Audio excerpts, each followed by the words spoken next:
Welcome everybody here. Thank you to come into this session. This session is on automated tunnel examination, and this is part of the parallel stream. I'd like to welcome our guests that are here on the webinar as well. So welcome everybody. If you were one of these people that were a little bit undecided on which stream to attend, both streams are being recorded, so you can always go back and watch the other stream in your own time after this event, so not a problem at all. The format today is we're going to have David giving you some background on the tunnel examination competition. We've got Steve here from Innovate UK looking at the competition scope. We're then going to have a question and answer session. Please keep the question and answers really framed towards the competition scope. Anything on competition process and the SBRI process we will cover this afternoon in the afternoon sessions. One final plea, if you could please keep your phones on silent. Some of us might have just had some calls outside, so if you just make sure they're on silent, that will be great. And without further ado, I'd like to introduce David, who's going to talk about the background to the competition. Thank you, David. Great. Thank you very much. So, if you have had to make a choice between the two competitions, you've made the right choice, so thank you very much for that. I'll tell you a little bit about myself in a moment, but firstly, thank you to Innovate UK and KTN for hosting us today and giving us the opportunity to present to all of you, and for you for giving up your time and hopefully sparking off some interest and fascination with our very small, but to me, very important competition. So, why me, why am I here, and why are we reaching out to you to help us with our competition? So you've already heard this morning about Network Rail as an organisation. My role is a professional head, so in normal language that means that I'm accountable for writing all of our standards, our policy, and making sure that the future direction of how we manage our tunnel assets is set for the future and we're sustainable. The exciting part of the role is I'm also accountable for setting the direction of the research and development programme within my portfolio, and that's why we're here today. So for us, this is the fun part of our job. Standards and policy are a bit dry. This is fantastic, and that's why we're excited that so many of you are here today in the room and both online. So I normally pace around a bit. I've been told to stand as still as I can, so I will try and do that. I've not got many slides, trying to keep it relevant and more of a conversation than you looking at lots of detail. But I hope you'll get the context and the importance of it when I go through these very few slides. So Network Rail, you've heard a little bit about us, a bit more specifically about our tunnel assets. So yes, we have quite a few tunnels, which each provide their own challenge, but there's nearly 700 tunnel bores that we manage around the country. If you put them all end to end, that's 335 kilometres of masonry, concrete and stone and rock that we look after to make sure our trains can pass through safely. So that's quite a lot of material that we look at every year, and they're old. Can't quite claim to have the oldest tunnels around, but we're pretty close to it. And I know people from TfL in the room will also point to their asset stock, and so will Canal and Rivers Trust. But we are looking after typically a very aged asset stock that needs more attention than it used to. And if we were to replace them all, it's an eye-watering sum of money that we don't want to go near, which is why looking after them and inspecting them and intervening at the right time is so important to us. So the challenge for us is that we find that our techniques for examination at the moment are pretty much the same as they were a long time ago. So those fantastic people on the left-hand slide, if you squinted and I put up black and white images, would look pretty much identical to the modern-day equivalent on the right-hand side.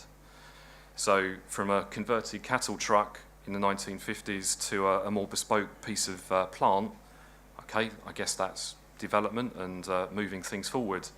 Unfortunately, the people undertaking the examinations are still using tapping rods to identify areas of hollowness within the lining.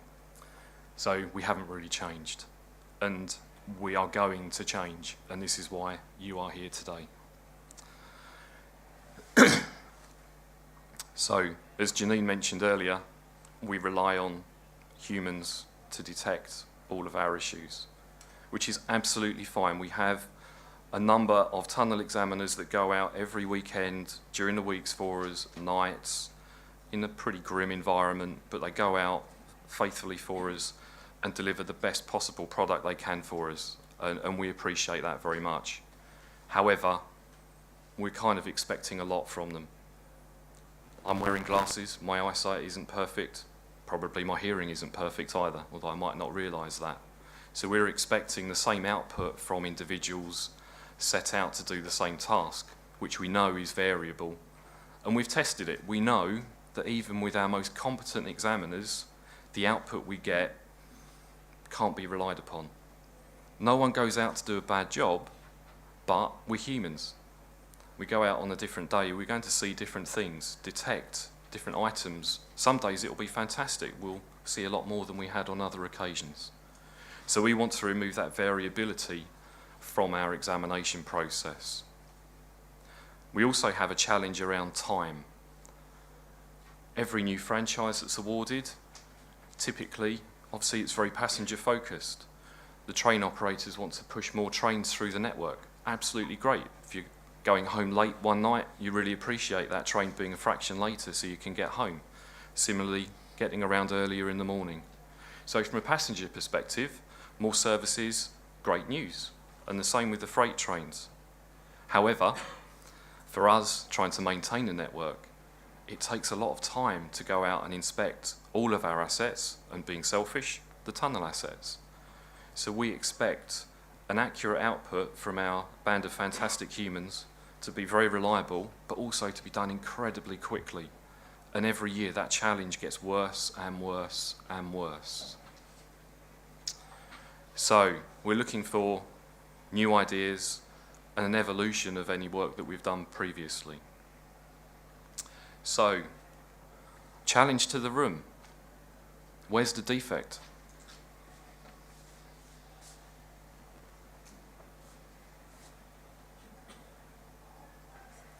I'm not expecting you to answer. But that's what we send out our examiners to do. In actual fact, on that photograph, there aren't any defects. But that's the other issue. We're not targeting the human resource that we do have. We expect them to look at every single square metre of brickwork, of rock, and of concrete that we have without targeting that resource. So we could be a lot more efficient, even if we can't resolve everything completely by automation. We can focus human effort and their talent where it really matters, rather than on what is actually a very decent section of a tunnel. So when we created the competition, we were trying to work out what we were after. So we're after some superheroes. Effectively, if we could find those two individuals, and if they existed, they'd be fantastic. Everything would get done very quickly. Supervision can see through things, identify faults for us as well. However, I'm told they don't exist. So we had to look at other ways of getting the outputs we wanted, and this is where we turn to you.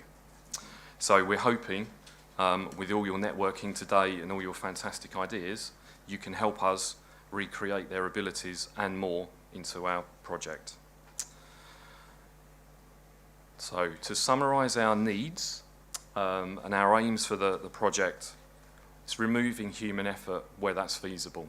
Not to replace them, there'll still be a need for those examiners, but it's refining and reducing what we expect of them. I don't want to be sending people out onto the track if I can avoid it. I need to replace that with some level of automation.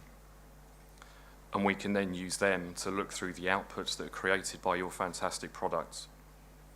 And we can target their talent to areas of high risk where their engineering and artisan skill is really important to us. And that will reduce the time that we need to get possessions of the track, and we can let other work happen at the same time as our own tasks. So we're looking at ideally surface and subsurface defects. So surface defects would be cracking spalling of the brickwork, etc. The subsurface could be separation between the layers, the rings of the masonry, where it's starting to peel away and create a dangerous element that could fall on the track. And beyond that, understanding if there's any voiding between the lining and the natural material that's the tunnel's been bored through. And that identifies further risk to us in terms of how we evaluate our asset. To identify and use machine learning. So at the moment, as Janine mentioned, we have trialled a technology with DiffCam, and it's been good. It's just not quite gone that final step. So we can deploy it, and some of our route teams do, to an extent. But what we want is that intelligence to identify which defect has just been observed. And we have a very bespoke way of categorising our defects that creates our overall tunnel condition profile.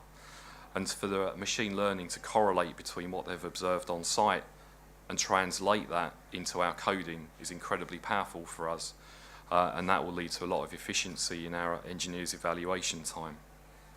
And it also means that we have a far more accurate way of tracking our tunnel condition and degradation over time. So we want our engineers to be used far more effectively and not wasting time looking at areas of tunnels that are perfect, but also taking away subjectivity. So we want to be safer, want to be more accurate, more efficient, definitely, and faster if we can.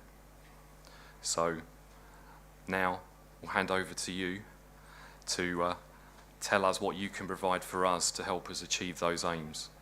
And we'll go through observations and questions after we've heard from Steve in terms of how the competition will be run. So thank you again for attending. I'm really looking forward to seeing what can be provided by yourselves as we go through this process. So thank you.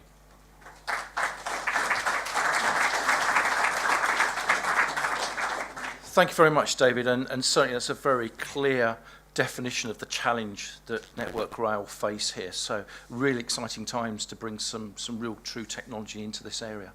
I'd like to welcome Steve on stage from Innovate UK to go through the process. So Steve, thank you very much. Thank you. Thank you, Rob. Thank you, David. Welcome again. My name is Steve Sopp. I work for Innovate UK. I sit within the land transport team at Innovate UK and support a number of SBRI competitions across the transport sectors. I'm going to talk to some slides about the scope of the competition. I'll try and draw out some key points that are particularly relevant. I understand the slides will be shared, so if there's anything that I skip over too quickly, please feel free to look at them in more detail. We've got a session, I think, as Rob mentioned, this afternoon to cover the application process in a little bit more detail. So I'm happy to answer any quick questions, but if there's any detailed points about the application process, then we can also cover those in the afternoon session. It's just a quick show of hands. How many of you have been involved in SBRI competitions previously? Good. Maybe a third of you, perhaps? Oh, that's encouraging.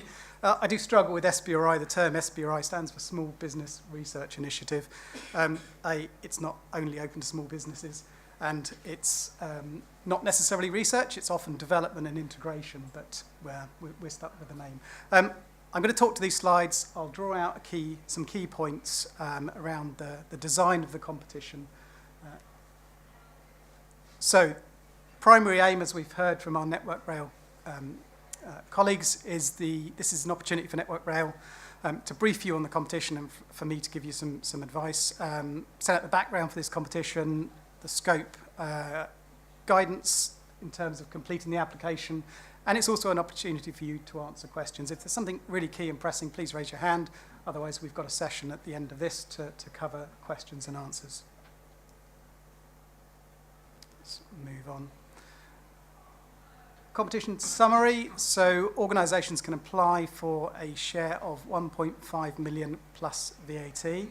Effectively, the budget is 1.5 million times 1.2. SBRI is a pre-commercial procurement exercise. It's for procurement of R&D services, so VAT is applicable. I'd imagine that 99.9% of businesses and organisations that apply will be VAT registered. As I mentioned, it's open to organisations of any size. There are some criteria, so the project work is to be carried out in the UK, and we've heard earlier about the demonstrations, and Network Rail will work with you on the location for those demonstrations. Organisations, SBRI typically is open to any organisation based in the EA or EU. There's also opportunity for organisations from USA or Canada, but I would draw your attention to the last of those 4 bullet points. Organisations must have a legal presence in the EU. If there are organisations from outside the EU here who have got questions about that, I'm happy to pick it up separately. SBRI is a great initiative. It really helps public sector obtain, procure new technologies. It's a kind of win-win situation. You get better, cheaper, more effective products and services through to government departments and agencies like Network Rail, and for the organisations bidding in, it's 100% funded. We're paying for you to develop products to get them to market. Now there are, as we heard earlier, some IPR provisions that you need to be familiar with, and I'd encourage you to look at the draft contract that will be hosted online when you apply. But essentially, once you get a product close to market, you're encouraged to go and exploit that elsewhere as well. Total project costs between 350 and 500,000 plus VAT, and the duration is between 12 and 18 months. Key objectives with most SBRI competitions, we're looking to for more efficient, cheaper, better products. In particular here, we're looking at the accuracy of the technology, the efficiency, safety of tunnel examinations, and as you heard earlier, reducing the time to complete those examinations. You've heard some of this, so I will skip through some of the slides. As I mentioned, I'll try and draw out some key points that are relevant for this particular competition.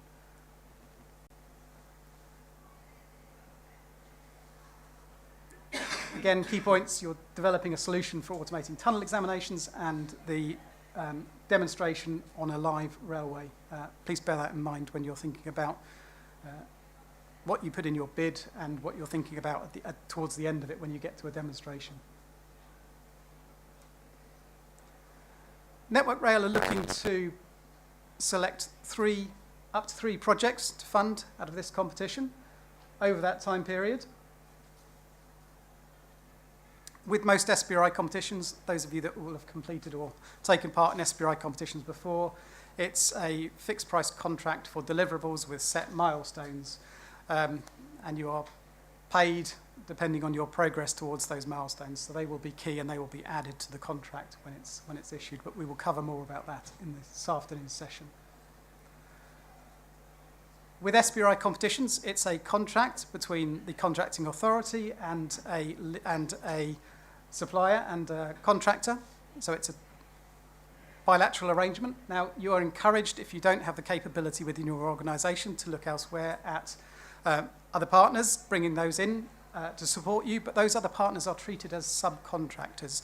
As far as the contracting authority is concerned, you are responsible for delivering, so please bear that in mind.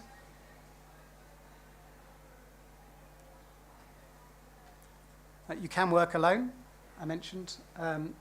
Again, if you don't have the required expertise within your organisation, you can look at partnering with others. They will be treated as subcontractors. You should set out the expertise that you have within your project team in your application. There are a number of questions in the application that we will go through in a little bit more detail in the afternoon. Please make sure you set out how the teams demonstrate the ability to provide access and safety supervision. There's a little bit of repetition here, but I'll go through it anyway. The objectives of the competition are really around removing the need for manual examinations, removing human-centric bias, inspecting surface and subsurface, we've heard about these, using machine learning to identify and track defects,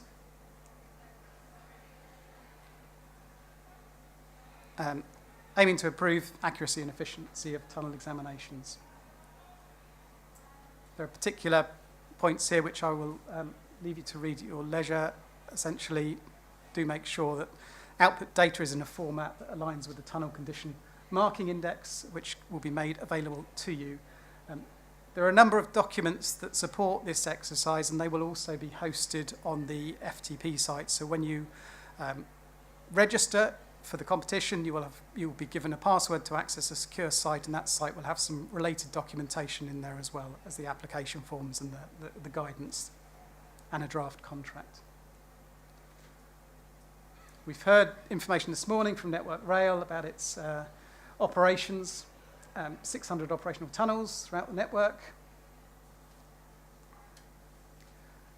This project, again, seeks to replace the manual tunnel examinations, reducing the need for workforce to access existing infrastructure.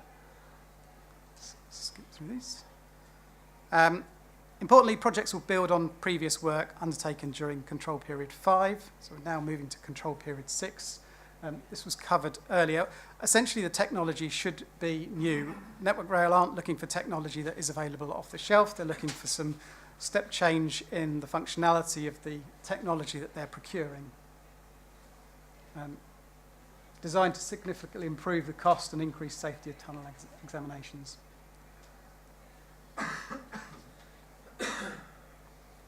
Now, please note, projects that Network Rail are not going to fund, collaborations that cannot effectively deliver a demonstration in a railway environment, do not have a demonstration phase. It's a key part of SBRI that towards the end, Network Rail, who are acting as lead customer for the product that you're developing, product or service that you're developing, have an opportunity to develop and test. So ideally, the people that will be using this technology in the future have an opportunity to test the product that you're developing.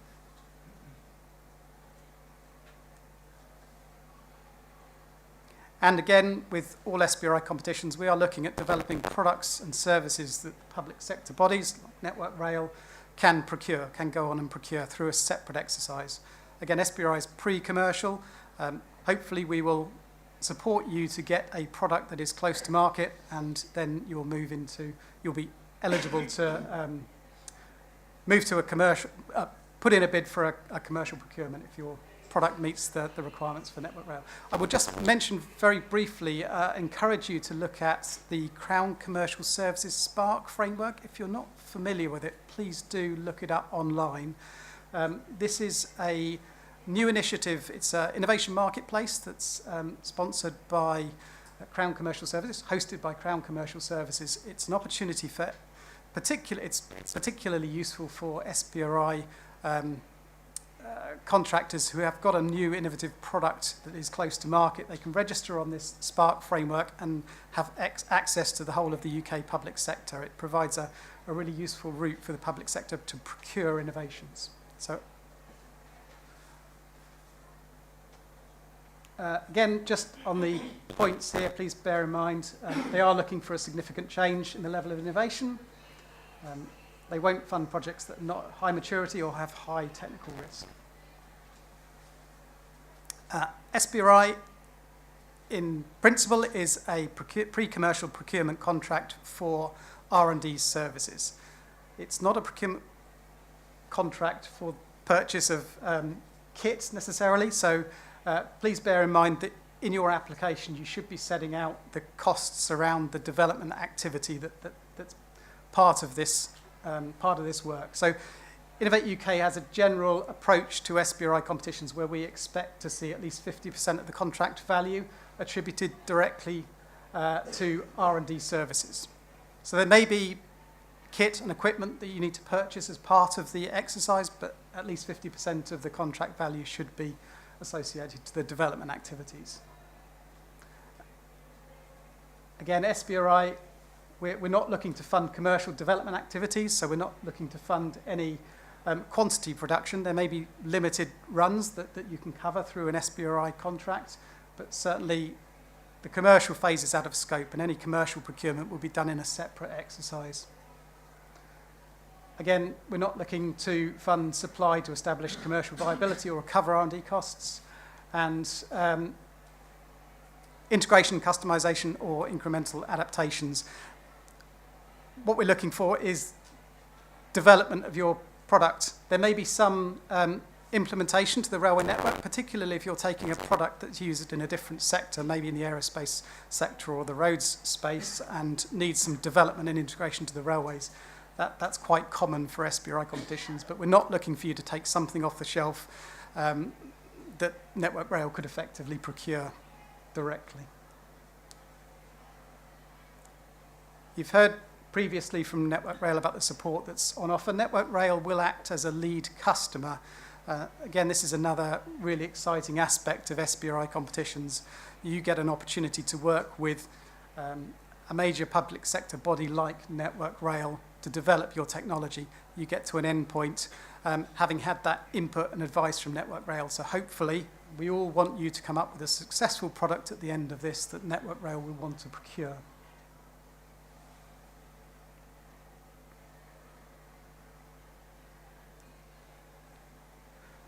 This obviously links with, as we heard earlier, the Network Rail challenge statements in particular. There's a link here if you want to have a look at those. Key dates. Competition is open. You can get details through the Innovate UK Innovation Funding Service platform, and there is a link to apply at the briefing event today. Registration closes on the 6th. So please make sure you've registered. Click the registration link on IFS before the 6th of November. And the applications close on noon on the 13th of November.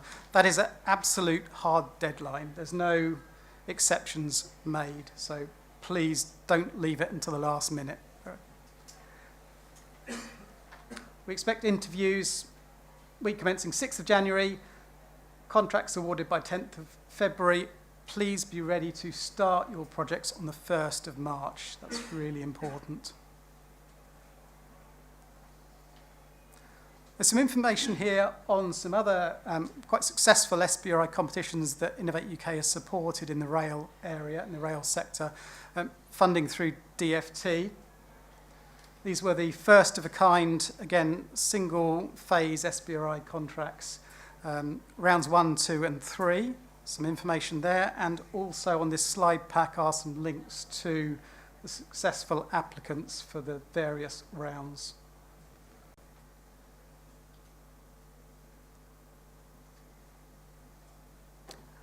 Now, again, another slide that I want to draw your attention to.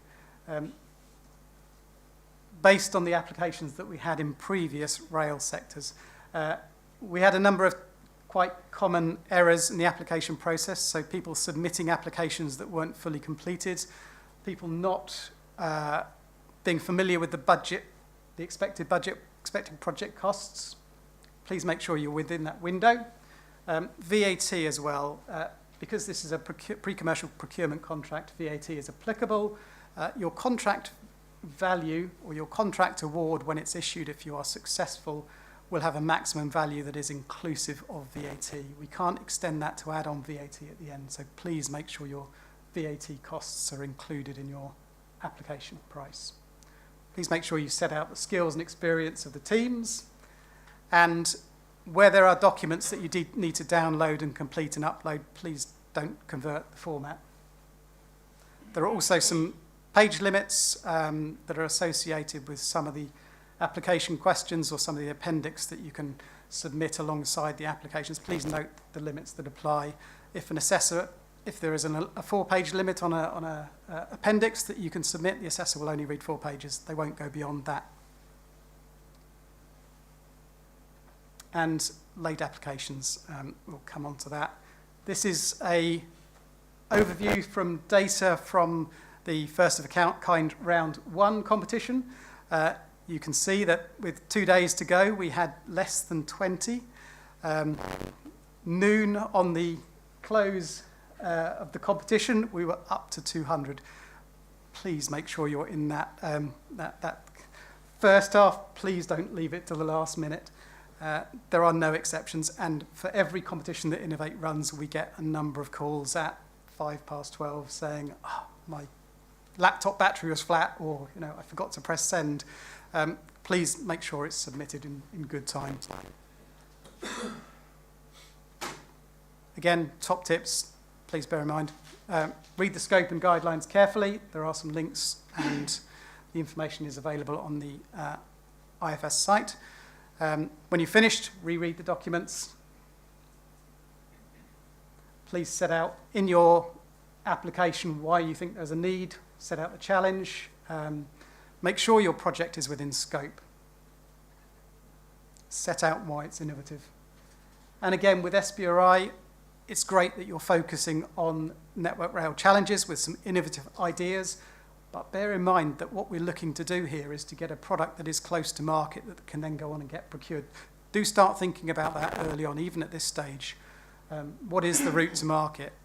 Lots of great ideas that don't necessarily get all the way to market because people haven't thought about how they're going to commercialise those ideas. Worth spending some time thinking about that, and certainly speak to colleagues at KTN who can also help you with those sort of challenges.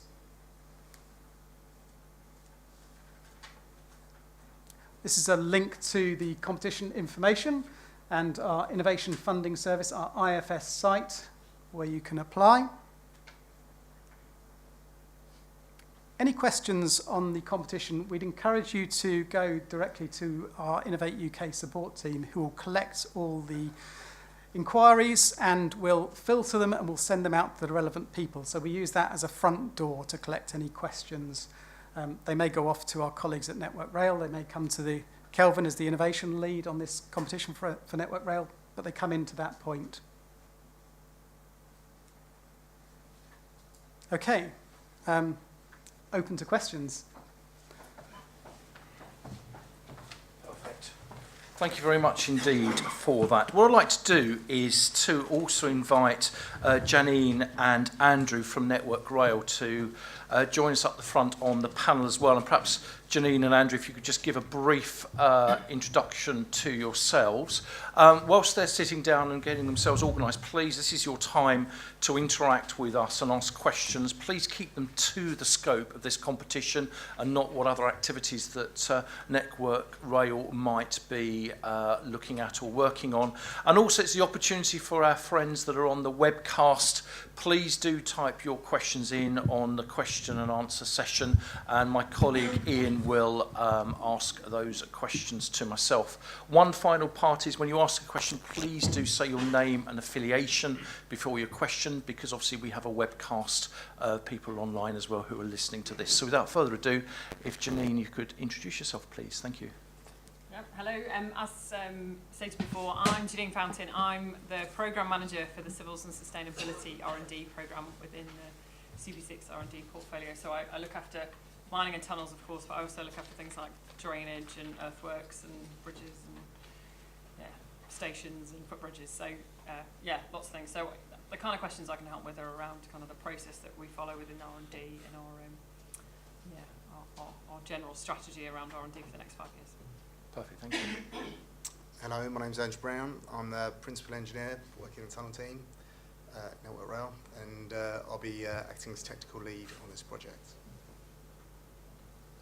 Perfect, thank you very much. And one last question that we were going to say is that after today's to ask questions to the panel here, after today we will have a specific questions portal to answer any questions post-event. What we say is please don't or try not to bombard our friends here at Network Rail with questions. What we'll do is we'll centralise the questions, answer those questions and put the answers up onto an FAQ page for everybody to look at and understand. So without further ado, can we, if anybody with some questions? Yes, gentleman at the back, then we have a gentleman at the front. Sir. Hi, it's Nick Hill from PlexTech. I've got a question about the technical requirements, one of which, as stated, was specifying that you were looking for solutions that embody machine intelligence or machine learning. For me, that's kind of jumping to something, saying something about the solution, not about the requirements. So I'd be interested in hearing what aspect or characteristics of machine intelligence it is that you are looking for that made you put that requirement in, so that we can understand it better. Okay, so that would be, it's around the recognition of defects within the tunnel and being able to associate that to our defect coding.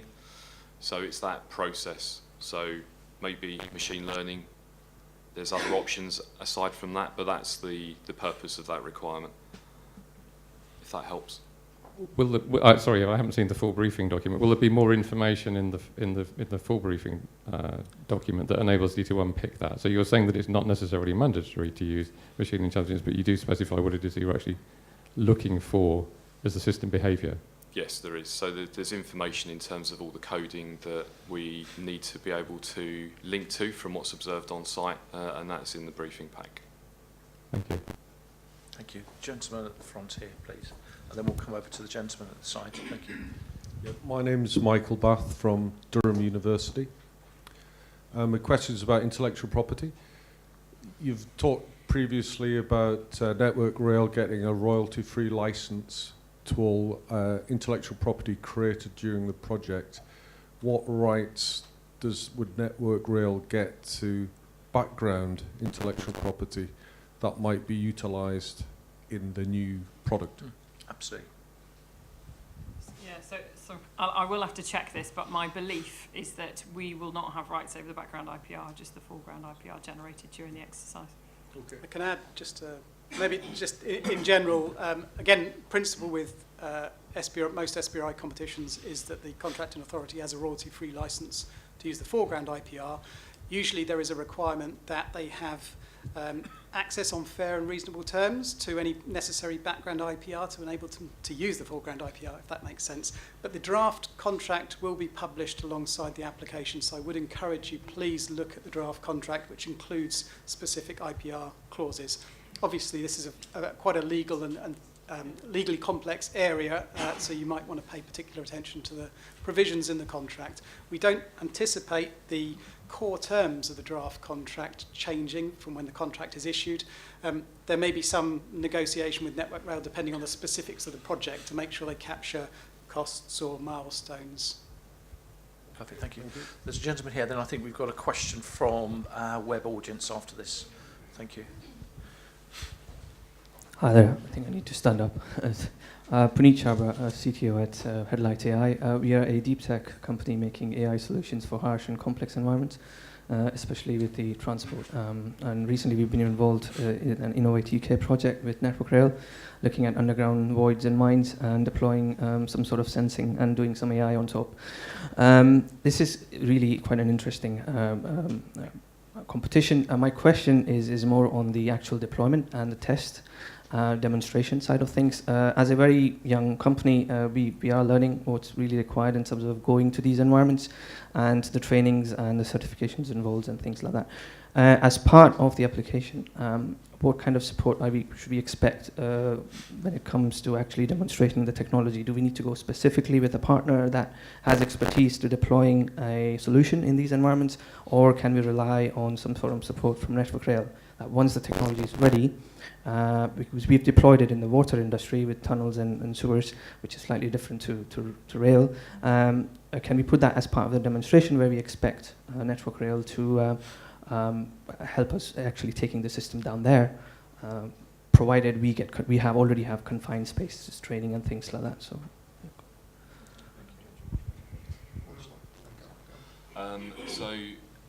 We will definitely be supporting people. So we know that railway is a very specific environment, and we have different rules and regulations as you would expect. So will we help? Yes. Would we wish to see a consortium with rail experience? Yes, that would help, absolutely. So it helps you build up that knowledge and understanding about how something could be installed and used in a rail environment. But we will, as a team, this project is my key deliverable for this control period. If we only achieve one thing, it is the successful delivery of this competition. So my team will be supporting, and we know that each consortia, each bid will have its own different requirements within that. We are looking to have one test environment that will obviously be the same for each consortia and each successful bidder, so that we get alignment and understanding of the outputs from each of those products. And at the moment we'd highlighted an asset up in Cumbria. Once we see who is successful, we're open to negotiation to maybe move that around if that suits geographical locations of bidders. but we want to make sure it can be deployed in a live tunnel. We've got lots of tunnels that are non-operational, but we want to make sure that it can be used in a real environment with all of the restrictions that come with that. So the expectation is, as a solution provider, we need to be down there on site deploying it, or we provide you a solution where your engineers can actually put it on a rail platform that just goes in. So that was my sort of... Yeah, so we'd expect you to be able to deploy it. We will be standing alongside you, absolutely. Okay, thank you. Thank you. I think we've got a question from the web first, please. If we could just go to our web clients. Excuse me, sir, can you pass the microphone back? Thank you. Just got a couple of questions from our web audience, then we'll come to you. Hi. Yes. There was a comment about, I think it was Janine, if you were speaking, can you get nearer to the microphone? Yes. Thank you.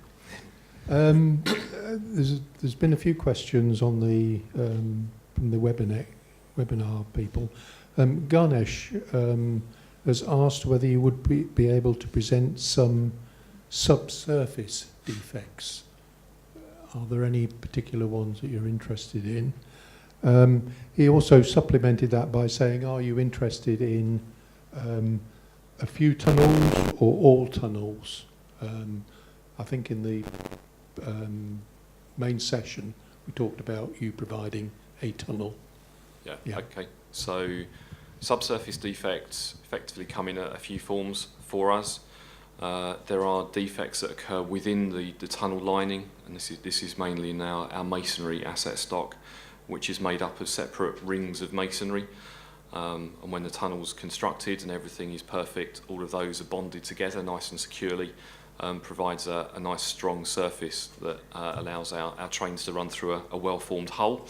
Over time, degradation occurs in some tunnels and those layers of brickwork separate. So we get voids occur, delamination of the brickwork, and that can cause some of those sections of brickwork to fall in an uncontrolled manner. So that's one defect. The others are the extensive voiding behind the lining. So when the tunnels are created, they were typically blasted or dug by hand, and the brickwork typically would be installed around in obviously a fairly regular shape, and there are a series of voids that sit behind that lining. So knowing where those voids are, and if they change over time, it can really help our understanding of the asset. So sometimes we'll get rocks fall behind the lining of a tunnel because the geology is just changing around the tunnel, and something to be able to detect that change would be quite powerful for us to utilise. So those are the type of subsurface defects. In terms of which tunnels we want to deploy it to, absolutely everything if we can. And that will depend on, obviously, the readiness of the technology and our time frames to be able to do that. But we want this to be a repeatable process across our whole portfolio. And if we have to take a more pragmatic view over time, then we will. But the aspiration is every tunnel would get examined with this technology. Perfect, thank you. I think we had a question this side, then we'll come over to this side of the room. Hi there, Cyril, New Robotics. The question I had was in relating to TCMI codes. What accuracy does it have to? Excuse me. What accuracy does it have to be? Is it plus or minus a centimeter? And the second question, in regards to subsurface defects, does it have to be related to the structural integrity or just the observation of the bricks? Okay, so TCMI coding. So as one of the items that will be on the portal for you will be our standard that defines our TCMI coding, and that will give you an indication of the bandings that we use to describe the severity and extent of those defects. With regard to the structural integrity piece, we would just expect this technology to identify the defects. I think the integrity is part of a more holistic piece that we would want to ensure that our engineers are involved with, and some defects may not affect the integrity of the asset, and that forms part of that evaluation piece. Thank you. Right, let's go to the question at the back, and then we'll bring ourselves forward. We've got plenty of time for questions and answers, so don't worry. Thank you. Gareth Webble, Sightlens. You mentioned you've got a previous project, I think you call it DEFCAM, that you have been... Can you talk a bit more about it, please? Yeah, Andrew, can you... Yeah, Yeah, so DivCam started a number of years ago with the remit of exactly what we're talking about now. That was, I think it was mentioned earlier, there was Omnicom, which is now part of Balfour Beatty Group, together with National Physics Laboratory, working. They got to a point where we ended up with a very good visual examination. You could call it almost like a visual plus. And that's where we got to. We then came to this point where we've decided that there's a lot more technology out there at the moment. Things have moved on. So, and this is how we've got to where we are. So we now put this challenge statement out, and yeah, we're starting again. Just a quick follow-on. Are there image data sets available from that previous project? In other words, have you got a bank of images of scanned tunnels that you can make available? Yeah, but I'm not too sure in terms of IPR and all that type of issues, whether we'd be happy to go down that road. So we'll give you a response to that one, but can't do that here. Thank you. I think the other point to raise about DivCam is the repeatability aspect. So one issue that's proved or had proved difficult to achieve was deploying the device several times in an asset and detecting the same defects, and a lot of that was just around the locational aspects of the device. So understanding exactly where it is within the tunnel when it's deployed again and again, and how that maps to the same defects. So that's one thing that we know has been a challenge before and may still be a challenge, if that helps. To build on the previous question about tolerances, if you think about a fracture in a tunnel, it could only be 2 mil wide. To ensure that the repeatability is of such accuracy that it doesn't confuse us and in terms of the degradation of that fracture. Is it live? We need to be able to measure that, year on year. So in terms of GPS or positioning technology, generally it needs to be absolutely spot on. Okay, thank you. Just pass the microphone forward, please. Thank you. So I'm Jonathan Smith from the SGSC Hartree Centre. We've talked about machine learning in the context of this, and we probably know that machine learning tends to provide better predictive capability the more data is fed into it. That means we've also got very high resolution metrology that could be generating a huge amount of data. Has any thought been given to where that data will physically reside and how to manage that data and what the governance of that data will look like through the project and thereafter? Yeah, and they're all very good conversations that we need to have. We know there's going to be a lot of data that will be as an output from this project, and at the moment, effectively, our engineers are used to looking through quite a lengthy PDF document, which has a series of photographs embedded in. So, yes, it's going to be a big change, and within the company, we are looking at lots of different programs that are collecting large volumes of data. So a lot of that exists already in Track, where we look at pattern recognition on the railhead, for instance, and it will be another program that adds to that overarching need within the company to manage data better. In terms of the volumes of data that are required, we'd need to understand the volumes alongside each of you as those are developed and understand how that feeds into our wider IT programs going forward. Rory O'Rourke from Datum. You mentioned, Stephen, that this was a product, not a service. I wonder whether it's a service rather than a product, and I'll tell you why before you answer. DivCam is a good example of this, where it's a complex process, perhaps product, if you like. I don't know whether Network Rail themselves are going to be able to use such a sophisticated product or outcome themselves. and whether they will need a partner ongoing. If that is the case, why produce a product that has got manufactured standards, repeatable standards that you would then sell to somebody else? That's a whole different approach, producing a product that you can regularly industrialize and repeat in comparison to one which somebody has to use to produce an output. So which is it, or both, that you're looking for, a product or a service? If I start and hand over to my colleagues for the technical point. SBRI is a procurement of R&D services. So we are paying, Network Rail are paying for you to develop your product or service. And that is a contract, a services contract, if you like. It's pre-commercial. The idea is that you take your idea, your innovation, and develop it so it is closer to market. That's the principle behind SBRI. The outcome of SBRI competitions may be, in some cases, a service. It may be a product. I think I'll hand over to Network Rail for the specifics of the deliverables for this tunnel examination, because I think you are right that it may not be a discrete thing that comes out of this, but there will be a technology that has moved up the TRL scale, the manufacturing readiness level scale, and can be commercialised at the end. But thanks for the question, Rory. For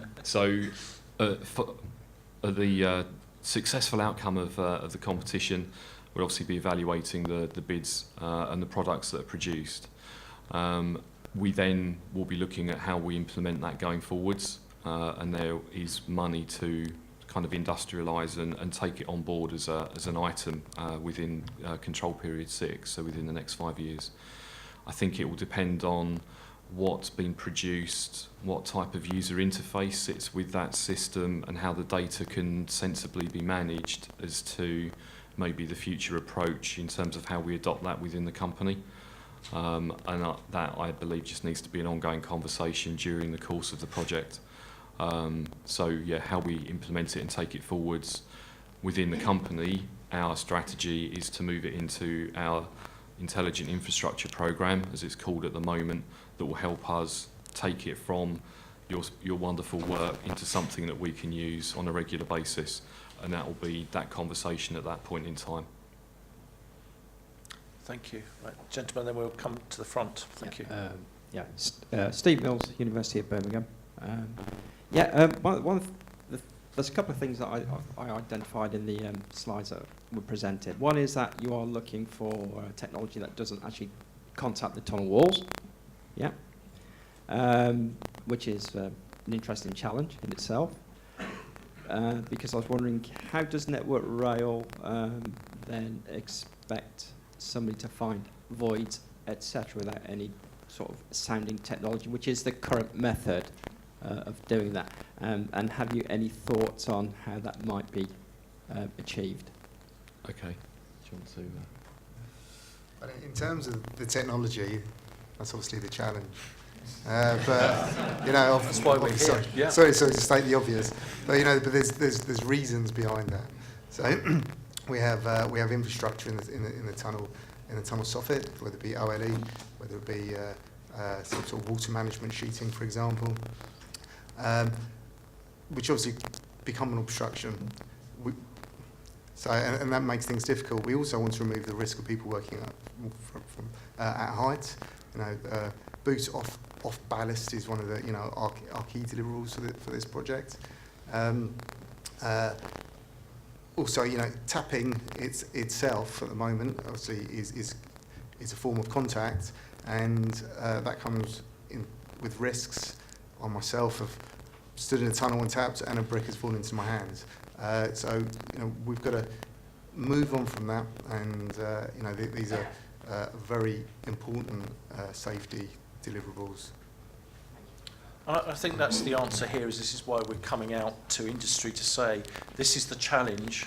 How can we now do this with new technologies and capabilities? I mean, if you think about quantum, what you can start to do with quantum type technologies, even though they're in their infancy, they could start to do that detecting without being near or close to the actual structure. So that's why we're coming to industry to find the answers. Sir, you've been waiting a long time. That's all right. Phil Pittman, Costain. So there's a bit of a contradiction in the text, and I just want to make it really clear for everyone here, really. So in some respects, you say that you want to reduce the human interface, and then in others, you say remove it. Now, that's very well, and it could be taken either way, but to remove it, you need to take plant and people away from accessing the infrastructure. So how can you do that without encroaching on the kinematic envelope of the train? So if you were to do something on the tunnel lining, which you say you don't want to do, you need people on the ground to get the access for your plant, whatever it's taking the technology through. And how do you navigate that? Fine. Okay, so let's say reduce. So significantly reduce labour, people that are required. So ultimately, going forwards, if we can deploy it on the front of a train in service and it can detect everything, we can absolutely remove it. So maybe remove is a little optimistic as we sit at the moment, but hopefully in the not too distant future we can do it. And that was actually the approach I was thinking in my head when you were talking, you know, that they could well go down that route. Any more questions at the front? Yes, and then we'll come to yourself at the front. Apologies for... Okay, just sorry. Sure, thanks. Zane van der Mundy from 42 Technology. You talked about kind of the superhero approach earlier, David, about sort of being able to see through walls and all sorts of things. So quite visionary technological aspects. But then there's also been, I think, in kind of the background, there's a point about low technical risk.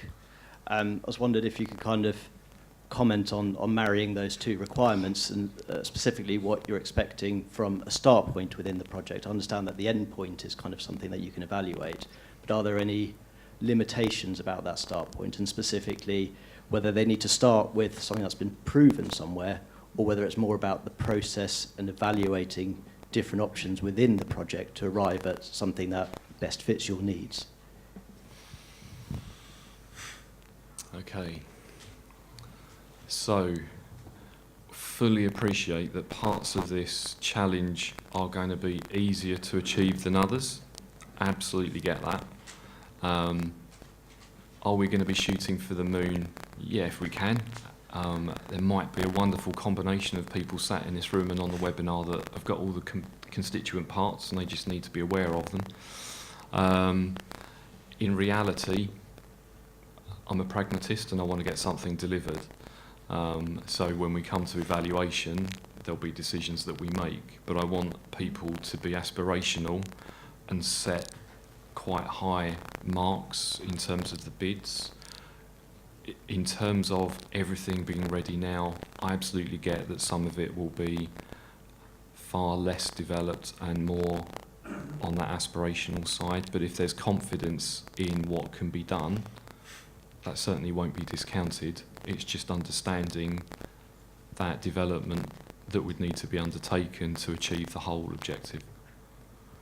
Does that help? Yes, I think Probably. so. And a woolly answer, apologies. No, I understand Is it a that. quick second question? 'Cause we've got It's a lot of very questions quick to one. ask. It's Thank you. around the contact with the tunnel lining. If there was a solution that was a sort of a fitment, so it's not an ongoing inspection, but you place it once and it detects changes in the lining over time, would that be within the scope, or is that not within the rules of non-contact examination? I would say that probably fits outside of scope at the moment. Thank you. If you could pass on to the gentleman, then we'll come to the front, and then we'll see if there's any more web questions from the web. So, It's Michael Bath from Durham University. It's just a quick question about the application. For a newly formed spin-out company, is there any tripwires that are going to fall over? Sort of like, do you have to have 3 years worth of accounts or something like that? No, there is a sort of light touch financial viability check that we typically do on SBRI competitions, companies applying to them, just to make sure that they are solvent, that they exist, that they're registered in Companies House. If it's a spin-out company, I assume it's registered and you have a company bank account, and if you're based in the UK. Okay. It's not SBRI is a procurement route, it's not grant funding, so it's not subject to the same rigour that, say, that grant funding is, because state aid rules apply. So for typical grant funding programmes, we're under there's a lot more scrutiny of the organisation and the cost because of the rules on who we can and can't fund. As this is a procurement exercise, we just want to make sure that you are solvent, that you've got the capability and funding to deliver your part of the programme. Okay, thank you. Love, you could just pass the microphone forward to the lady at the front, please. Thank you. Jean is from faculty. We're a machine learning consultancy. I think it's particularly interesting to understand what more you want compared to the DivCam project, because that's obviously deeply relevant. I've picked up a lot from the questions so far. So clearly that achieved good visual inspection, but I've heard shortcomings or further aspirations in terms of reproducibility, accuracy, detection of subsurface defects, and a real emphasis on this has to be operationally deployable and robust and something that could genuinely sort of be used. Is that a fair summary, and what else have I missed? That sounds like an excellent summary. Yeah, that beats my summary at the end of this session. So thank you. Yeah, I think that's it. It's just making sure that the only aspect to be added is around the mapping, the identification of what's on site and mapping into our defect coding, the TCMI codes. But other than that, yeah. Fantastic, thank you for doing that.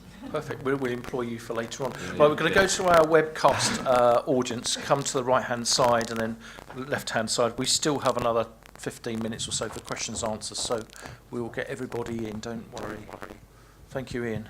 Thank you, Rob.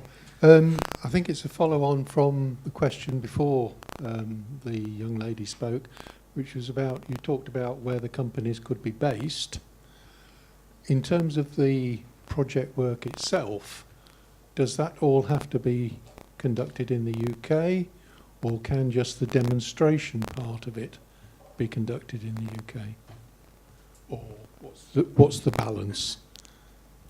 I think the criteria that's set out, my understanding is that the company must have a legal presence in the UK, in the EU rather, and that the project work, the demonstration must be done in the UK, so on the Network Rail infrastructure.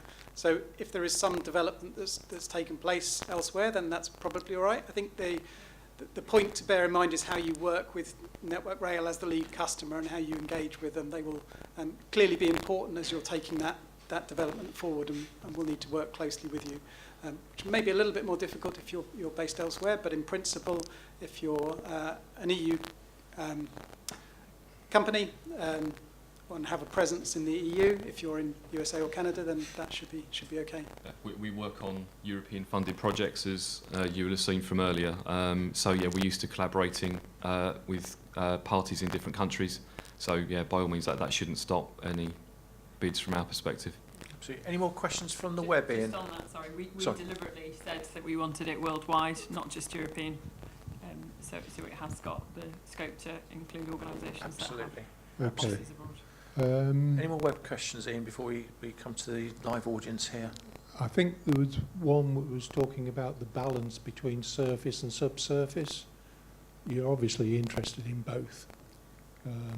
Is one more important than the other, or not?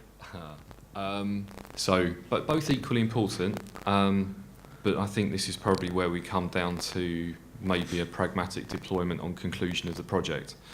We want both because they both pose different risks to us, which are important, and that's where we want to get to.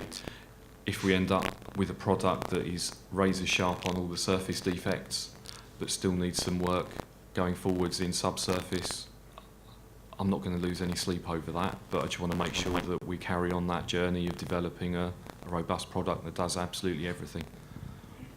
Perfect, thank you. If we could just come down to the front now, the gentleman at the front, please. Thank you very much.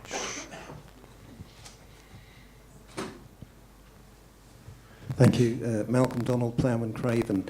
Having brought innovation into the rail network, considering that you've allowed a 1 6-hour per session to not only prove it works, but also prove its repeatability. May I suggest that might be a little bit challenging, and you may require further possessions?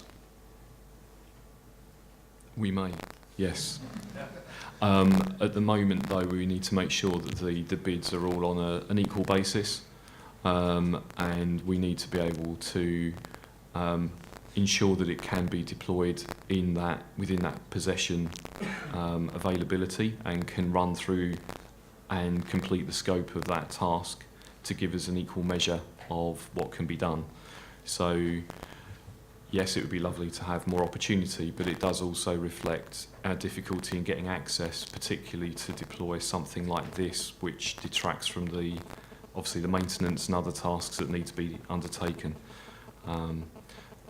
As the project moves on, if we can secure more access equally amongst bidders, then we will, but at the moment that's the caveat that stands. It's also not to say that you'll have to scan the entire tunnel, or you might just do a 2 metre length and then repeat that. It's about known defects that we know are there, and you being able to detect them and then go back to the start and do it again, rather than do the whole tunnel and do it all over again. Okay, thank you. If you pass the microphone to the left-hand side. As a sub-question to that, you mentioned that there are tunnels that are non-operational, which you still have on your network. Can bidders use those tunnels to do pre-test work to test their theories and their applications before they go live on a proper tunnel? Yeah. There we go. Don't see why that wouldn't be a problem. My only concern with non-operational tunnels is they don't always fully reflect the actual operational tunnel, in terms of lots of them have got flooding issues, so there's issues around safety. Lots of non-op tunnels have track removed. So that would obviously be up for discussion, but there are risks and issues you'd need to be aware of. And the bridges as well. Perfect. Sorry, can we just go to the questions and then we'll come back to please. So, Young Lou from Arup. With up to 3 projects being funded, is there an expectation that there would be sort of sharing of knowledge, sharing of data, sharing of technology between the 3 successful projects? No, not necessarily. No, that wasn't the intention. I mean, you could choose to, but that wasn't what we intended. no.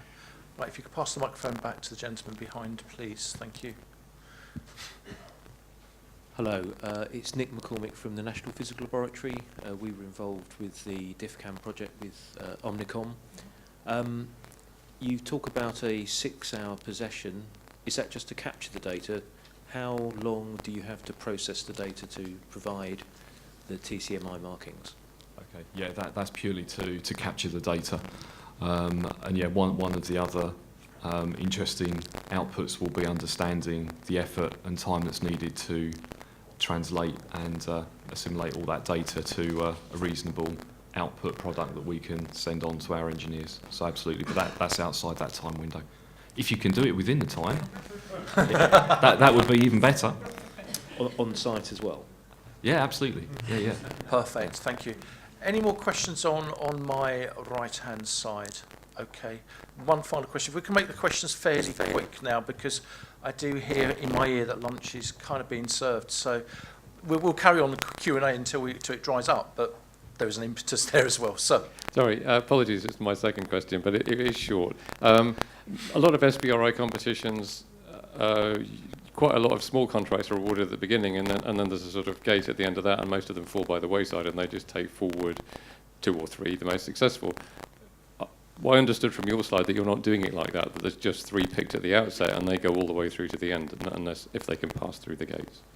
Yes, that's the case. It's the same as the first-of-a-kind competitions that were also SBRI single-phase competitions, so taking them all the way through.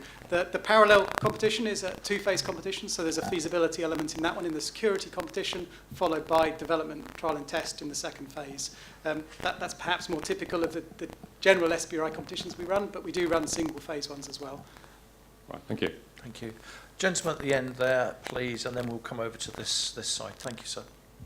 Hi, I've project managed one of the So FOAC. could you just say your name and affiliation for Yes, our I'm James Finney from Unipart Rail. Thank you. I'm the project manager on one of the FOAC competitions that's currently active.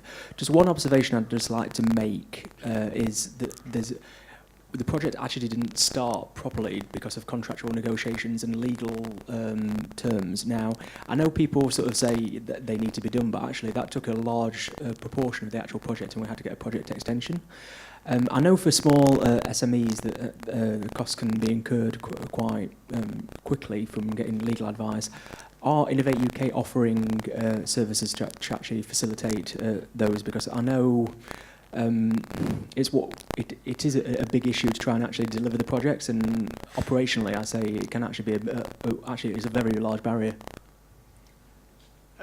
I'm happy to pick up specifics with you separately, but in general, no, we don't offer any legal advice on the contracts. The principle is the contract is made available in draft form, and hopefully you are content to sign up to those provisions. There are some negotiations and discussions, probably at interview, but they are usually around the sort of milestones and deliverables, just to make sure that, in particular, Network Rail are happy with what you're delivering and when you're delivering it. Yeah, I understand this is a commercial arrangement. It's a contract for procurement of services, and from the SME's side, they need to be comfortable and may need to get advice. Unfortunately, we can't. There are certainly organisations like KTN that can offer advice, but again, it's not legal advice. Happy to pick up on any specific concerns you had, or I'm just putting it out there from actually managing a project directly, and I've been involved with about 3 or 4 projects now. It's always an issue, and it's something that hasn't really been addressed, I'd say, from sort of Innovate side. It may be specific to the terms that were in the FOAC contract. I don't know. In my experience in running SBRI competitions, there are always 1 or 2 organisations that do have some concerns with the terms, but usually these things are fairly quick, because the draft contract is published, and organisations do have a chance to make sure they're comfortable before they hit that submit button during the application phase. Okay. Ian, have we got any final questions from the web? Okay. Sorry, questions on this side, please. Gentleman at the back. Lovely, thank you. And then if you could just ask if we've got any final questions from the web audience as well. We'll be closing up in a little while. Thank you. Sam Brook from Fugro. I've got 2 quick questions. One is, how is this different from the shift to rail query that went out, request for information that went out before in the summer? So the shift to rail, is looking at the subsurface defects, absolutely. That one is really around the testing, researching and understanding the technology that may be out there. So it's looking at a slightly different element of what's required, and it being a European project as well, the requirements are probably far more generic. There may well be learning from that, but it's not focused specifically towards us, let's say. Okay, and with regards to the collection of the data, you want subsurface and surface. Do they have to be on the same platform, or can they be separate? Are you looking for basically one thing that does everything at the same time, or can it be 2 different things? That can be 2 different things. I guess the optimum would be simultaneously, but if the product that you can develop requires it to be in 2 stages, then that's what you need to pitch to us. Absolutely. Absolutely, thank you. Any more questions on this side? Okay, so one's the gentleman here, gentleman here, gentleman here, and then we'll probably start to conclude. And we'll get you to stand up and conclude, I think. You did a fantastic job, thank you. Steve Mills, University of Birmingham. There was a brief discussion or exchange of conversation earlier. This inspection of a 6-hour inspection window, there's a suggestion that bridges could also be used to replicate the similar conditions for a tunnel. And also, is there a benefit actually thinking ahead of using this technology to also inspect bridges? Okay, so I would say no for using the bridges as a test for this, purely because the method of construction and voiding and things will be different in a tunnel to a bridge. However, certainly the surface elements of this can be replicated and applied to a bridge. And certainly within Network Rail, yes, we are looking at other opportunities to how we can deploy these products, and it would not just be limited purely to tunnels. Thank you very much. Just pass the microphone to the one person forward. Thank you, sir. Hi, I'm Mark Woods from CISIS. David, you mentioned that pressure on time, the time taken to do survey is a big thing. Yep. Would that be the main commercial driver, if you like, or the main justification for any future procurement of, let's say there's a successful solution? The main driver, probably not the main driver. For me, the main driver is accuracy, but making sure that we're at least no worse than the time our current examiners need to perform the task. Time is a fantastic efficiency and saver for us, but I certainly won't be deploying a tool that is very quick but has no accuracy to it. Perfect, thank you. Gentleman at the side here, please. Thank you. So it kind of ties in with what you said earlier about the train-borne solutions, and I completely buy into that, which is why I asked it. But is there something, it might be something at a higher level that needs to be taken up, but is there any work going on at a strategic level with the train operating companies to incentivise them to take that on board? So obviously it's relevant to OLE maintenance, geotechnical and tunnels. Yes. Yes, there is. There is work going on with some of the train operating companies. And as more new rolling stock gets introduced, they each come with more technology within them and the ability to load other recording mechanisms within them. We're not completely there yet, but looking forwards, we've got the outcomes of the Williams review that we're expecting fairly soon into the future state of the railways, and maybe that will bring other opportunities as well. But yes, we need to work more closely, and we intend to. Okay, just yourself quickly, sir. There's a lady at the back, and then I think one more question after that, and then we'll start to conclude. Thank you, sir. Okay, great, thanks. So Zane again from 42 Technology. A quick one on intellectual property, which I know is a subject close to everyone's heart here, and ultimately is kind of what's in it for everyone else in the room. I just want to test what was said earlier, both in your presentation, Janine, this morning, and from Steve, and our experience on first of a kind, which is that, so our experience on the first of a kind competition is that the bidder, the contractee, retains the right to the foreground IP, but gives away or makes available a royalty-free license to, I guess in this instance, Network Rail, if they're not actively exploiting it. And that's quite a big if statement, so that if you are actively exploiting it and giving the contractor the right to use it, then you can essentially monetize that IP. Is that the case here, or is it just a carte blanche for Network Rail to own that, sub-license it, and generate the competition to the contractee? So yeah, go on. Do you want me to? So SBRI is designed in a particular way so that it does avoid state aid rules. And one of the key provisions is that sort of risks are shared, and the IPR is structured in a way that it's consistent with SBRI principles.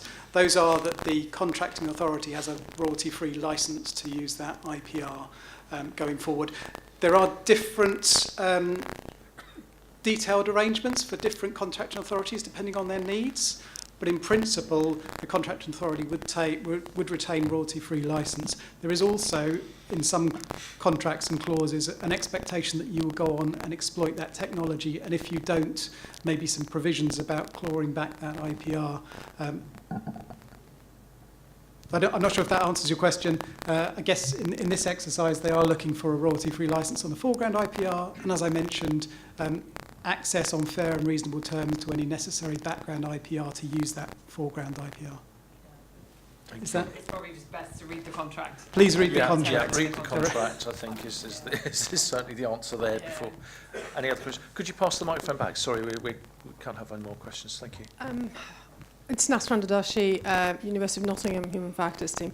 One of the reasons that led to Intelligent Infrastructure Programme in 2006, almost by Andrew McNaughton, and it was the fact that there was a lot of legacy systems, a lot of point condition monitoring, a lot of Ansaldo-based systems. And that knowledge created a knowledge base to then could be exploited for a proactive maintenance. And I think that's the inspiration here to also create a proactive, because there's no point in, if it fails, go detect that there are bricks on the floor and now go fix it. the algorithms that are going to be designed are going to be easily designed for a reactive type maintenance because it's going to be a binary choice. The true value is understanding and replicating the human expertise if they're tapping what's behind that. So there is a big knowledge gap from the point of replacing, because it's 100,000 years, it's 100 years gap of work. Is there any knowledge base available at Network Rail that these companies who are going to create patterns and machine learning algorithms could utilize to jump step few and then maybe go more towards that intelligent infrastructure? Great question. We'd need to look at what we can offer within the company to help answer that question.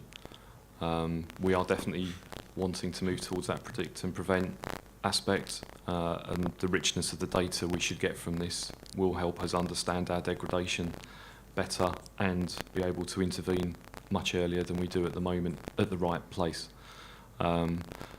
Understanding how we can help you support that with the knowledge that we have and the expertise is something we'd need to just check within the business that is, we have that available. Right, can we go? We're going to go over just briefly now to the online, and then we're going to break for lunch. So one more last question online, please. I think it was basically a similar sort of question about what data or data sources you would make available during the, say, machine learning process development of that. Okay. So we have a lot of tunnel condition marking data. So we've got a history data set for that. And then we would need to understand any specific data requests as to whether we have that available in a format that people would require to be of use. But yeah, we want the project to succeed, and understanding that pull and that request from the bidders is obviously essential, and we'll do what we can to provide it. Excellent. Thank you very much indeed. Obviously, the guys here from Network Rail are going to be here for the rest of the day as well, so if you do have any other questions, please do talk to them as well. One of the things we haven't mentioned very, very quickly before we break to lunch is the role here at the KTN and what we can do to help you. We're here to help you network and make introductions for you. So, if there are some other people in your consortia that you're potentially missing, we can help you try and source those other companies and bring a strong consortia together. The other thing we can do for you is do a pre-read of your submissions that you put into the SBRI competition. As David showed on the screen, there's a few schoolboy errors that people do make, and we regularly do see that, and we can start to filter those through. We can't tell if you're in scope or out of scope because that's part of the competition process, but we can see, have you answered the question, and have you answered the question with sufficient detail to try and get some good scoring.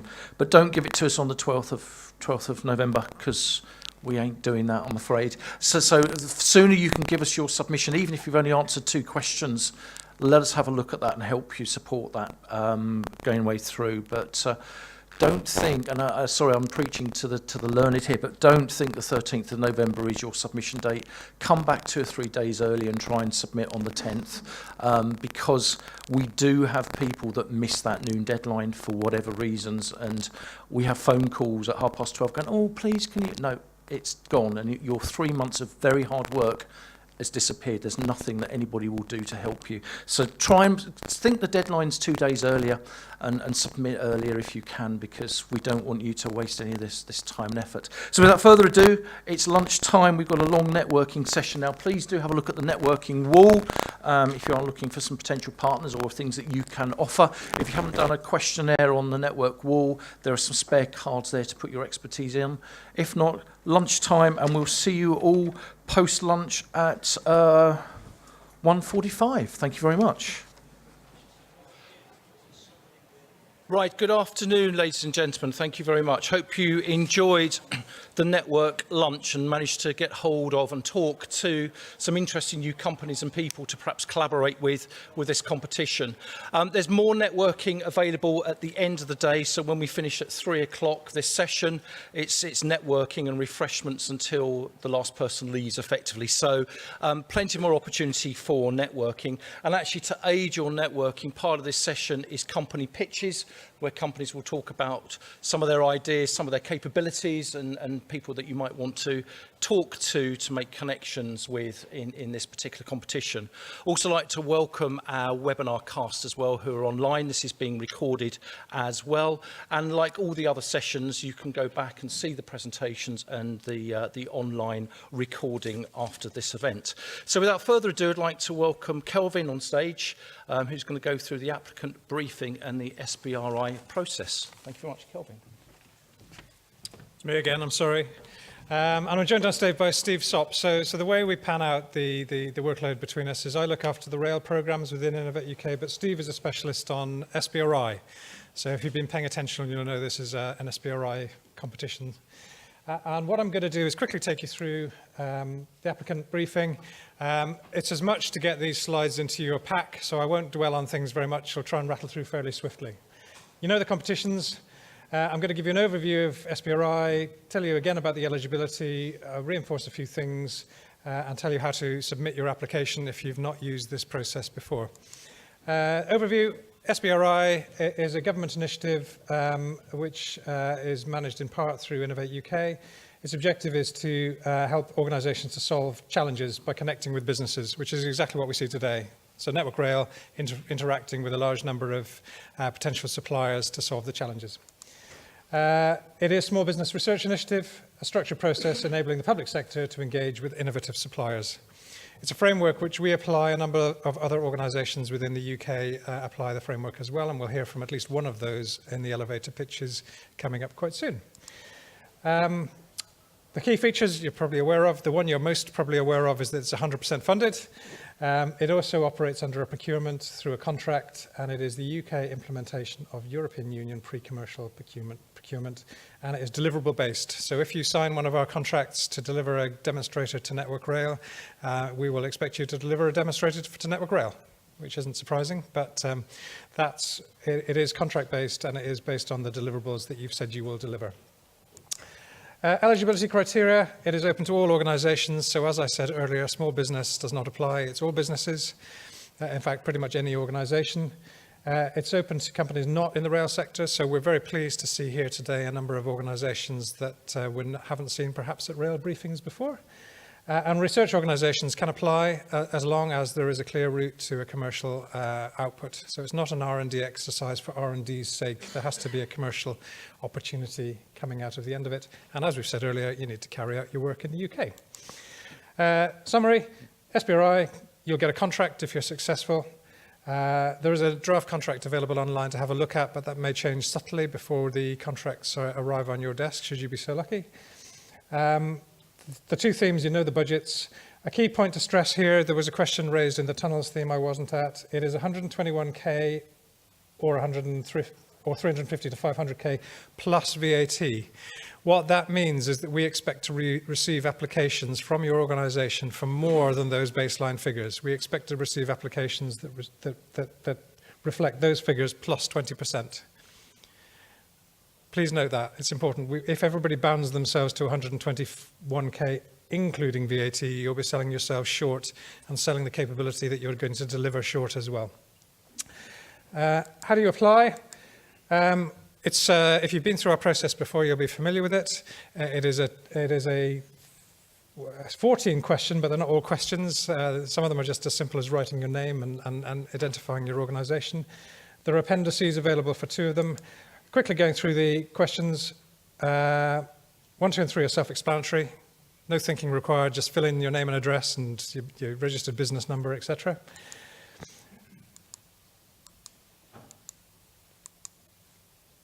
Four is an important question for us, title and abstract for publication. Because we're spending public funding, we have a duty to tell the public and each other what you are proposing to spend that public funding on. Therefore, we require that you provide an abstract of what you propose to do for publication. Shouldn't contain any commercially sensitive information, obviously. It should just give an indication of the sort of thing you plan to do and what the benefits will be.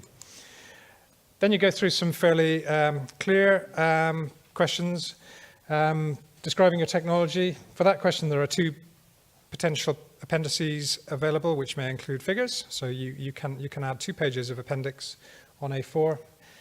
with a reasonable size font, please. You'd be surprised at some of the things we see. Technical project summary. There are bullet points in the application form which will help you to fill out the detail that we're asking for. Current state of the art. Project plan and methodology, which also has an appendix available to fill out your Gantt chart. Technical team and expertise. Who are you? What's your abilities? Have you worked with rail before? And who are you partnering with if you're issuing subcontracts to other organisations? Why are you doing that? And what do they bring to the banquet? And how does that help?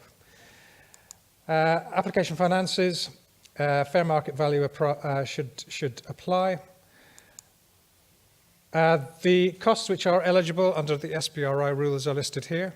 I won't read through them. Please reflect those in your application and bear them in mind as you craft your paperwork. We then ask question 11 for the commercial potential. So why is this technology needed? In part, Network Rail have already answered this question for you, so it should, in the case of this competition, be quite an easy question to answer. But if there are other opportunities beyond Network Rail, you could bring those in and help the assessors to understand the commercial potential for you and for the nation. And then 2 in particular, focusing on the application to the railway industry. We find lots of applications come in which are great ideas, but they would never work in a real world setting. So the real world setting in this case is clearly the railway infrastructure, be that on stations or be that in tunnels. So please go through a bit of detail onto why your innovation will work in a station environment or in a tunnel, and how it meets the requirements of the competition in that regard, and what benefits it will provide in a railway environment. We find those 2 questions are useful in the context of the SBRI competitions and bring out a little bit more detail and just get organisations who perhaps aren't familiar with the railways to think about how is this going to work in a railway, how are we going to interface it with the railway systems, what are the potential risks and what are the benefits. And finally, we will ask you to go through your application and to declare a number of things. One of the things you have to declare is that you are certified within your organisation to submit this application. We also have a number of additional requirements in relation to GDPR, and that's in relation to both themes of this competition, but in particular to the station security one. So please bear with us. They are self-declarations. You'll need to tick a number of boxes just to reassure us that you are GDPR compliant. And if you find you're not GDPR compliant, please ensure you are in a position to declare that you're GDPR compliant by the time you start work. So the form is required. There's an application form, a couple of appendices, and everything must be on our templates. So please don't download our templates. Migrate them across to your latest fantastic word processing software and submit them to us in that form. They need to be in our Word templates and to stay in our Word templates. People often say that's not very innovative of us, but if we receive 100 applications to a competition, what we don't want is lots of variation in the format of those applications, and it's not fair when the assessors have to process them. So how do we assess? Again, if you're not familiar with our process, Innovate UK does not assess its own applications. We pass all applications across to 5 independent assessors, and they will each score each application. If you think about the logistics of this, I often am staggered at how much work is involved. So if we were lucky enough to get 100 applications from this competition, that would require 500 assessments to take place. That doesn't sound too bad until you remember the timescales we talked about this morning. So we've promised to tell you in February what the outcome of the competition, which closed in December, was. November was. So we've got to get the assessments done very quickly with those 500 individuals. Sorry, with those 500 potential assessments. And we never know how big a task that is until we see how many applications come in. So it's interesting. Each assessor will provide an average score. Loosely, that's what happens. At the end of the day, each application will be scored out of 100, and we will put those applications in order in an Excel spreadsheet from the highest scored to the lowest scored, and we will most likely work through them until we run out of funding and fund the top-ranked applications. There's a degree of flexibility allowed through the portfolio approach that we've advertised for this competition, but by and large, that's what will happen. Implication for anyone applying is it's really important to be in that top 20%, 30% of the assessed applications. What do the assessors look for? Oh, well, there's one thing I should say. For the tunnels, a tunnel examination theme, we're pleased to have 2 assessors from within Network Rail. That's non-standard for Innovate UK, but it adds a lot of rigour to our process because we thought that was such a specialist topic that it'd be really good to have 2 assessors from within Network Rail who can really understand the nuts and bolts of an application. What do the assessors look for? It's obvious really, but it doesn't always manifest itself in the applications we receive. We're looking for clear and concise answers, so less is often more. Don't fill the page just because there was a whole page to fill. We want the right amount of information, not too much detail, no assumptions, and quantification and justification. And the manipulation of things like fonts and so on is not possible within our template. Just think about what the assessors need to understand what your technology does and how to score it against the questions that we've asked in the application form. Because of the way that we are focused on commercial deployment, we've added a weighting. So sometimes we have the assessors answer a number of questions, and these are the questions the assessors are asked in scoring each application, which you can read for yourselves. Because of the nature and the prioritization of commercial viability from these products, we've applied quadruple and double weightings for 2 of the questions they are asked. And those are, have the applicants made a good case for the application of this idea to the rail industry in particular? And down the bottom, is there a clear commercial potential to lead to a marketable product? So it's very important because of the weightings against those questions that you focus on providing clear evidence in your application form to support the assessors in scoring you against those. They're all important. Please I won't read through them, but please take time to review what questions the assessors are going to be asked in scoring the applications. It's always good practice when you've written your application to review these questions, maybe get somebody who wasn't involved in writing the application and think, well, could I answer these questions on the basis of the text in our document? And could somebody who's not familiar with the document score it effectively using these questions? And finally, each assessor gets asked another question, which is, would you recommend this application for funding? And what you're hoping for is a big green tick, actually, not a big red tick, but that is another trap question that we ask assessors, just in case there are things that the assessors can bring out in relation to the application that wasn't obvious from their scorings. To submit your application, this is IT, and I'm just going to quickly go through the slides to reassure you that there is a process there when you get to this stage. Essentially, you register. We've talked about that this morning. When you register, you will get access to some additional documents, so I'd encourage you to do that sooner rather than later. You can download those documents. Clearly, you then fill out those documents, upload the documents. You will then get a notification that your application has been received. And back in early 2020, we will let you know how your application has gone. So loosely, download the pack, fill out the forms, submit them before noon on the closing date, which is 13th of November, I think. I'll just quickly flick through these. They'll be in your slide pack. If you need any help when it comes to understanding how you go through this process, you can draw upon this resource and it'll just be at hand. But obviously, you register. You log into a secure area, which will contain all the documents related to the competition. Complete the documents. Each one has a unique application number and so on. Please don't change anything. If we're receiving 1,000 applications or 100 applications, Innovate UK will be managing many, many competitions simultaneously, so everything is unique, and please make sure that you don't change the names of anything. Please don't change the format of anything, as I've already said, and appendices should come in as a PDF file. Upload the documents when you fill them out, accept the T's and C's, and submit your documents.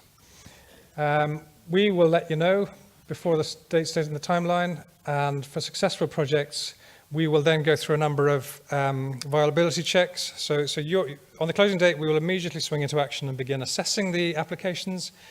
Those that come back as the likely ones to be funded then go for some viability checks, just to check that the organisations really do exist and are not bankrupt, and that the directors are appropriate individuals to be in receipt of public funding. Then we'll notify the organisations and issue the contracts according to the schedule that we talked about this morning, but it's all in the information pack. And you can't start your project until we've received the signed acceptance of the contract. And the target date to start to meet Network Rail's challenging timelines is the 1st of March next year. Unsuccessful and successful applications will get some feedback. So our assessors spend a long time assessing application forms. It's a substantial investment of public funding to have these competitions assessed. If you think about it, the 500 odd applications that might need to be assessed, we're talking about tens of thousands of pounds. Those individuals will provide feedback on your application. There is a tendency to just look at the headline, did I get the funding or not? That's a shame in a way, because they will try to provide valuable feedback that will help you to refine this particular application or to learn more generally about the sort of things that Innovate UK assessors are looking for. But you get access to that on the date that we stipulated. Things to note, you need to fill out the forms, obviously. Any size of organisation is eligible. All budget figures exclude VAT. I've said that several times. But we expect to receive applications and costings which include VAT. Fair market value, contract terms and conditions are non-negotiable. We haven't got the bandwidth in Innovate UK to negotiate with particular organisations who want a change to clause 23 in the contract. So what we suggest you do as soon as possible is have a look at the contract, reassure yourselves that there's nothing untoward in there, and bid on the basis that you will accept the contract as it is. There is a draft contract available as part of the pack, which will be made available when you register. We had a question from the tunnels theme about USA and Canada as well. So we welcome applications from overseas, including USA and Canada. However, the lead applicant has to have a registered office in the European Economic Area in the European Union. Reason being that European law will apply to the contracts let onto this programme. So it's not that we're being difficult in terms of accessing Innovate UK funding. It's a purely legal requirement that we have contracts let within the European Union.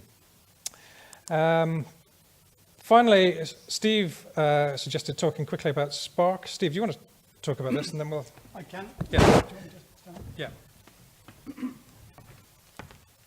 Sorry, yeah, I mentioned it in the Tunnels event, so if you're in there, apologies, I'll repeat it here. The Spark framework is a new initiative from Crown Commercial Services. I think they call it an innovation marketplace. It was launched in March. I'd encourage any companies out there that are interested in developing products, selling products, to look into this in a little bit more detail. The idea is it's a dynamic procurement framework. You can get access to it at any time. Once you're on the framework, then you can, any government department, any public body can then procure your product through that framework. So it's particularly suitable for products that have been developed, innovative products that have been developed through the SBRI process. There's some links, some more information through the Crown Commercial Service site. I'd encourage you all, please have a look at it. It's also a really neat way for government departments and public bodies to access this new technology. Thank you. So that's all we have to say about the application process. What we thought we might do now, Michelle and Rob, with your permission, is just invite... So that more or less concludes the briefing about the competition, although we're going to hand over to some elevator pitches.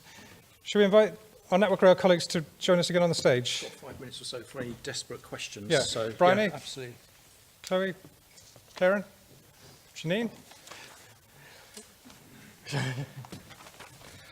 So we've just got 5 minutes. If you've got any sort of burning questions on what you've just heard from Kelvin about the competition process, or any other question you might have, this is a sort of an opportunity here. Obviously, there's a final networking session at 3 o'clock, but does anybody have any questions at all for this great panel that we have up here on stage at this moment in time?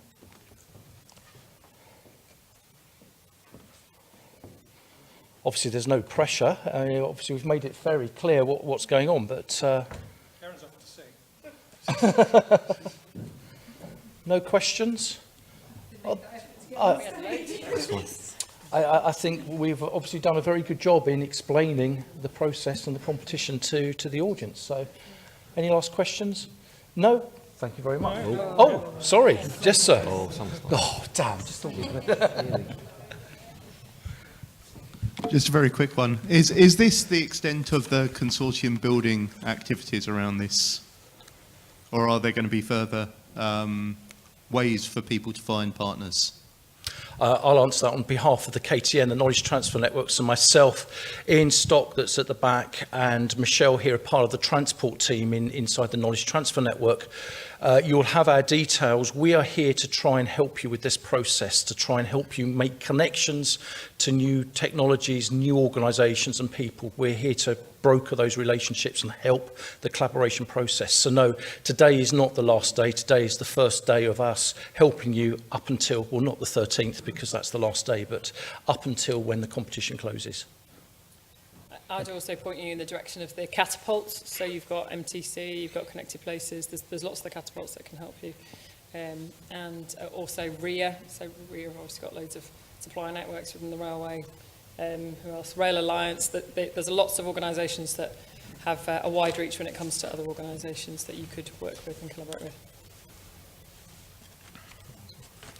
Perfect. Thank you very much. Thank you very much indeed. Well, one final question.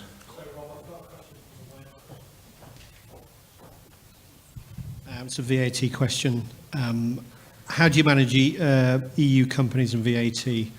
As declared, VAT is usually applied at 0% for across EU invoicing. How will this process be addressed regarding VAT cross-border?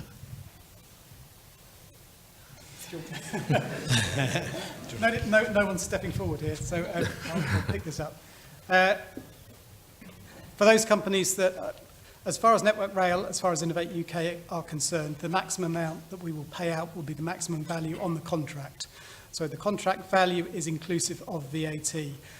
We would expect companies to put down in their application the costs that they are liable for, that's subject to. In the application, there will be a separate section where they can add the VAT to that, so they get a total which is inclusive of VAT. If they aren't subject to VAT, then the total can be exclusive of VAT, if there's zero VAT, if it doesn't apply to the particular company. Effectively, it's the responsibility of the service provider, the organisation that's providing those R&D services, to pay that VAT. So it will be dealt with as would any other contract with a company that is outside the UK. The key point I think we want to stress is that the value on the contract is the total value. Thank you very much. Any final questions? No, I think that is perfect. Thank you very much indeed. Thank you very much to the panel as well for at least coming up and showing willing to answer questions. I'd like to now say a goodbye and a thank you to our web audience. Our web audience are now going to finish the afternoon from today. I hope the web audience have found this useful, interesting and interactive as well. And of course, everybody that is logged on to the webinar, you can look at these videos afterwards, and everybody in the room as well, you can watch these videos afterwards. And of course, you can get in touch with us, the Catapult and Innovate UK helpline, for any further questions you may have on this competition. So thank you very much to the web audience and goodbye.